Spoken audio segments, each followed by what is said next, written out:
Bienvenidos, iniciamos Directo USA desde Washington para este jueves 24 de julio. Muchas gracias por su compañía. Durante la siguiente hora vamos a estar hablando sobre los preparativos para el encuentro del viernes entre el presidente Obama, el vicepresidente Biden y los mandatarios de Guatemala, Honduras y El Salvador. Van a hablar, por supuesto, de la crisis humanitaria en la frontera. No está claro si el Congreso aprobará algún tipo de asistencia, ya sea la que pidió la Casa Blanca o la contrapropuesta republicana, hasta septiembre. En otras noticias, la Administración Federal de Aviación de los Estados Unidos autorizó que se reanuden los vuelos hacia Israel. Lo hizo el mismo día en que hubo un ataque con cohetes a una instalación de la ONU en Gaza. Y les recuerden la invitación para que conversemos a través de las redes sociales. Lo podemos hacer en facebook.com/CNN Directo USA o en Twitter en @CNN Directo USA. A mí me pueden escribir a @JCLopezCNN. Y ahora, por supuesto, que nos vamos directo a las noticias.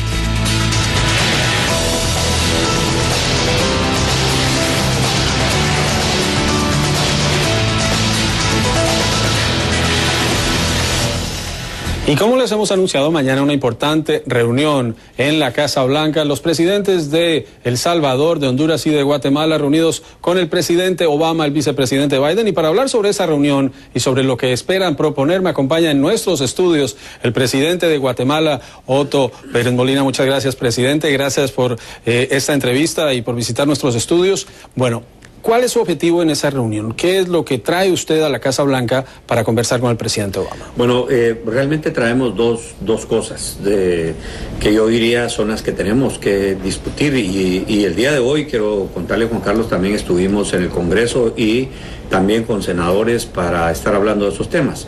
Lo primero es cómo logramos seguir conjuntando los esfuerzos para lograr resolver esta crisis humanitaria que se ha dado en la frontera de México con Estados Unidos, del lado de Estados Unidos, en donde se han concentrado miles de menores de edad no acompañados. Entonces, hemos tenido acciones que han venido ya de hace, yo diría, mes y medio atrás, en donde llegó el vicepresidente Biden a Guatemala, ya estuvo el jefe del Comando Sur, el general Kelly, ya estuvo también el secretario de Estado, John Kerry, que tuvimos la oportunidad de platicar con él en Panamá, una reunión con los tres presidentes. Estuvimos con el secretario también de Seguridad Nacional. Es decir, han llegado dos grupos de congresistas a visitarnos allá directamente a Guatemala. Y esto nos ha permitido ir compartiendo las responsabilidades y las acciones que tenemos que tomar cada uno. Mañana vamos a hablar de ese tema con el presidente Obama. ¿Qué estamos haciendo nosotros? ¿Cómo lo seguimos haciendo? Pero también, ¿qué esperamos de las acciones de Estados Unidos para resolver la crisis? Y yo le comento muy rápidamente, acciones como persecución a los traficantes, a las redes de traficantes de personas que ya son conocidos como coyotes, que ya empezaron a ser capturados, la unificación y las reuniones que han tenido los ministros de Relaciones Exteriores, los ministros de Seguridad, los secretarios de Comunicación Social, el lanzamiento de campañas para prevenir a los padres que no manden a los niños a correr todos esos riesgos, incluso el de la muerte, el fortalecimiento de los consulados nuestros en el área fronteriza aquí en Estados Unidos. O sea, hay una serie de acciones, el involucramiento de las primeras damas que vinieron, hicieron una visita también a los lugares fronterizos. Entonces, todas estas acciones, más las acciones y la discusión que ha tenido en los medios de comunicación, creo que empiezan a dar resultados ya, en donde hay una baja significativa de los niños que han ingresado o tratado de ingresar a la frontera de Estados Unidos. Ese es un primer tema que esperamos tratar mañana con el presidente, cómo resolver esta crisis que ya va caminando hacia la resolución. Y la otra es cómo logramos atacar de fondo las raíces de estos problemas, que eso sí tiene que ver con políticas de cooperación y que puedan tener un sustento por 5 o 10 años, que es como se pueden resolver esto. Para eso nosotros proponemos una acción, ojalá, que sea una política agresiva de parte de Estados Unidos, como fue el Plan Colombia o como fue el Plan Mérida, ahora que sea un plan para Centroamérica, hablando de la paz y del desarrollo, de la prosperidad en nuestros países. En este proceso, presidente, tengo la oportunidad de conversar con la primera dama, con Rosa María Leal de Pérez. También he conversado con alcaldes, por ejemplo, de Honduras, no de Guatemala, y ellos decían, el problema no es solo de recursos, es de cómo se utilizan. El problema en la región no es exclusivo de Centroamérica, es la corrupción. solución. ¿Cómo se garantiza que si Estados Unidos acepta esta propuesta de crear una iniciativa para mejorar los niveles de vida, ese dinero va a llegar a los pobres y no se va a ir a los bolsillos de los corruptos? Bueno, en el caso nuestro hemos hecho un esfuerzo muy grande realmente para lograr ir transparentando los recursos. Hemos creado una Secretaría de Transparencia por la Transparencia que está a nivel, es una Secretaría Presidencial. Por supuesto tenemos la coordinación con el Ministerio Público para perseguir a los funcionarios que estén haciendo mal uso de los recursos, y es un esfuerzo que tenemos que seguir haciendo. Es decir, son de los problemas que no se resuelven de un día para otro, pero tenemos la voluntad política y el compromiso para lograr que los recursos que ponen los guatemaltecos, o que en este caso pongan los contribuyentes de Estados Unidos, lleguen a los lugares donde tienen que estar y sea en beneficio de toda la región.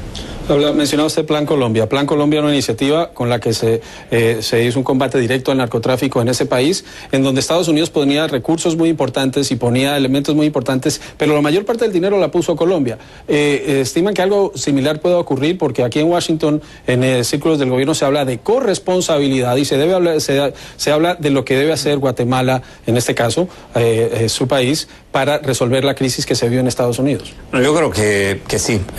Nosotros estamos dispuestos a hacer nuestro mejor esfuerzo, pero en el Plan Colombia habría que revisar los datos, pero lo que yo recuerdo eran 1.000 millones al año por 10 años que Estados Unidos puso para salir adelante con el problema que se estaba dando en Colombia en ese momento. Nosotros esperaríamos, ahorita se están invirtiendo casi 20.000 millones de dólares en todo el tema de la seguridad fronteriza entre México y Estados Unidos.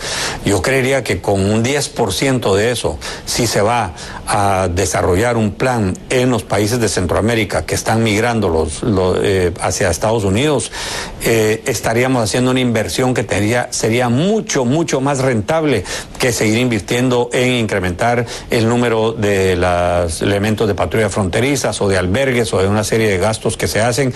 Si esto se hace en inversión, ahí se ataca el problema de raíz. Conversando con la primera dama, en 2012 ella presentó un informe, participó en un encuentro, advirtió sobre lo que estaba ocurriendo. El gobernador de Texas advirtió en 2012 sobre lo que estaba ocurriendo. Estamos en 2014. ¿Sabe usted qué pasó? ¿Por qué no se hizo un seguimiento o por qué no se advirtió antes de que esto estaba ocurriendo? Porque un flujo migratorio de esta magnitud no se da en 1, 2 o 3 semanas. Esto es una cuestión de meses y años. Sí, es definitivamente, sí. Efectivamente, allá en Guatemala, la primera dama se involucró en este tema desde recién que yo tomé el poder, y empezó a advertir ese tema porque le empezó a dedicar tiempo y empezó a notar que se estaban dando ese incremento. Nosotros allá empezamos a tomar algunas medidas, creamos una comisión de alto nivel, mejoramos los lugares en donde se recepciona, se creó un lugar también cerca de la frontera de México que no existía para recepcionar a los migrantes que estaban siendo deportados. Lamentablemente, yo creo que aquí hay elementos que hubo desinformación, mala información, que se aprovecharon todos los traficantes de personas que le fueron a decir a las familias y a las comunidades donde más migrantes ha habido en Guatemala, de que había la posibilidad que si venían estos niños se iban a quedar y que no iban a retornar. Y ese mensaje empezó a circular cada vez más y más, no solo en Guatemala, sino también en El Salvador y Honduras, y se mira claramente cómo pasamos de 1.200 menores no acompañados que migraban, brincó a 4.000 en el 2012, brincó a 8.000 en el 2013 y a 12.000 ahora en el 2014, que es en donde se da la crisis y es donde ahora sí hay un involucramiento de los diferentes gobiernos para buscar una solución. Y habla usted de las cifras de Guatemala, las cifras generales son mucho más altas. La pregunta que muchos se hacen en Washington y dicen es que ¿por qué Guatemala no sella su frontera? ¿Por qué no impide que la gente salga del país? ¿Ustedes pueden hacer eso? La verdad es muy difícil. Nosotros tenemos casi 1.000 kilómetros de frontera en México, pero hemos trabajado conjuntamente. Ahorita yo recientemente, hace 15 días, estuve con el presidente Peña Nieto, en donde se inauguró una instalación que está 60 o 70 kilómetros adentro del territorio mexicano, que es un segundo puesto de control que ellos están poniendo. Entonces, con el presidente hay una política que compartimos con el presidente Peña Nieto, que es generar oportunidades, porque esos primeros primeros 60 kilómetros es una tarjeta que puede obtener cualquier guatemalteco y transitar como turista por 72 horas, o una tarjeta de trabajador temporal que se da en esa franja del espacio de México. Quiere decir que esto nos va a ayudar a tener una mejor relación comercial, una mejor relación de turismo, y va a lograr un desarrollo mejor en las fronteras. Pero por otro lado, quedan documentados también los guatemaltecos para que en ese segundo puesto de control el que quiera pasar ya tiene que llevar su visa o está todos sus datos registrados. Y todavía va a haber un tercer puesto de control que es en la parte más angosta de México, en el istmo de Tehuantepec, que estaría desarrollándose prácticamente un control todavía mayor. Nosotros, para decirlo, hemos también implementado con la cooperación de Estados Unidos una fuerza de tarea del lado de Guatemala en la frontera con México, en donde Estados Unidos puso los vehículos, los equipos de comunicación, y nosotros pusimos una fuerza de tarea, se llama interinstitucional, policía, ejército, migración, aduanas, están trabajando conjuntamente, incluso el Ministerio Público, para poder judicializar cualquier caso. Quiere decir que hay esfuerzos que se están haciendo en ese sentido para mejorar los controles. ¿Cómo recibe usted, a través de los medios B1, el rechazo que están generando la llegada de los niños en Estados Unidos? B1, miembros del Congreso diciendo que no los quieren acá, diciendo que los niños pueden traer enfermedades, que esto es una invasión.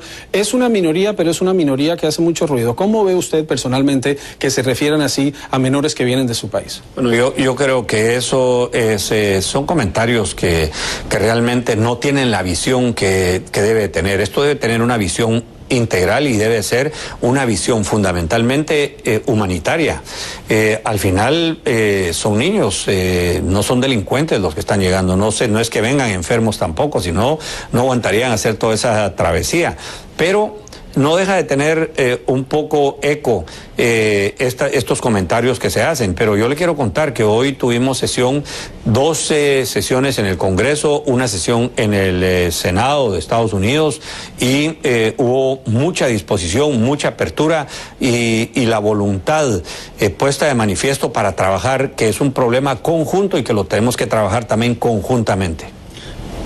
Los guatemaltecos, un segmento muy importante de la población hispana de Estados Unidos, llevan muchos años en este país trabajando como los inmigrantes lo hacen, y ahora se habla de reforma inmigratoria, pero una nueva encuesta de CNN que sale hoy, se le pregunta a la gente qué opinan. El 51% ahora considera que el énfasis debe ser seguridad fronteriza, contra un 41% que pensaba eso en febrero, mientras que en el tema de la legalización de los millones de indocumentados que hay en Estados Unidos, ahora un 45% dice que esa debe ser la prioridad, contra un 54% que lo pensaba en febrero. Hay un descenso de 9 puntos. Esta crisis está teniendo un impacto. ¿Qué tan importante sería para Guatemala una reforma inmigratoria? ¿Qué tan importante sería para Centroamérica que los millones de personas de la región se puedan legalizar? Yo creo que el impacto que ha tenido toda esta noticia que ha salido, y en el contexto político, que hay que decir lo que se está viviendo en Estados Unidos, hace también que haya habido ese descenso en los que pensaban en apoyar una reforma migratoria. Pero yo creo que esto es coyuntural. En la medida de que ahorita se pueda resolver esta situación, esta crisis humanitaria que se da en la frontera, creo yo que el tema de fondo, el gran tema, es la reforma migratoria. Y yo tengo que reconocer que el presidente Obama ha hecho una labor importantísima, ha sido contundente en decir que hay 11 millones de migrantes aquí en Estados Unidos que debería de dárseles la oportunidad para legalizarse y para documentarse, y 11 millones que ya están viviendo aquí en Estados Unidos, que están trabajando e incluso que han de estar pagando los impuestos como cualquier ciudadano americano. Así que yo creo que el tema de fondo sigue siendo esa reforma migratoria. Si esa reforma migratoria hubiera pasado, esta crisis que se da en la frontera, yo estoy seguro no se hubiera dado. Y es un debate que se da en el Congreso entre quienes están o no de acuerdo, pero la Casa Blanca le pidió al Congreso $3.700 millones, no los ha recibido. El Congreso ahora hace una contrapropuesta por la mitad de esa cantidad, pero todo parece indicar que nada de esto se va a resolver sino hasta septiembre, en medio de la crisis. ¿Tiene usted esperanzas de que puede llevar algo concreto después de su reunión con el presidente Obama, teniendo en cuenta que el Congreso de Estados Unidos no avanza en este tema? Bueno, yo sí llevo las expectativas que se pueda dar. Hoy que estuvimos con unos senadores, ellos nos explicaron efectivamente, estaba el presidente de la Comisión de Relaciones Exteriores, estaba la presidenta de la Comisión de Apropiaciones también del Senado, y nos dijeron de que efectivamente ellos están en la mejor disposición de aprobar estos recursos. Y hay una visión importantísima, que no quieren que todos estos recursos se queden solamente también en la seguridad fronteriza, sino que también están pensando en los países para ayudar a la recepción y a una serie de cuestiones. Y nos explicaban que de 110 millones, que era la propuesta inicial, ellos están pensando en subirla a 300 millones para ayudar también en los programas que se están llevando a cabo en los países centroamericanos. Otto Pérez Molina, presidente de Guatemala, vamos a estar muy pendientes de esa reunión que van a sostener ustedes con el presidente Obama, con el vicepresidente Biden, un tema que seguimos muy de cerca en Directo USA. Gracias por acompañarnos en nuestros estudios. Carlos, le agradezco por la oportunidad. Bueno, tenemos que ir a la pausa. Cuando regresemos vamos a conversar con una legisladora demócrata. Se trata de Loretta Sánchez de California, quien habla sobre la propuesta republicana y sobre los fondos y el hecho de que no se vaya a aprobar probablemente sino hasta septiembre.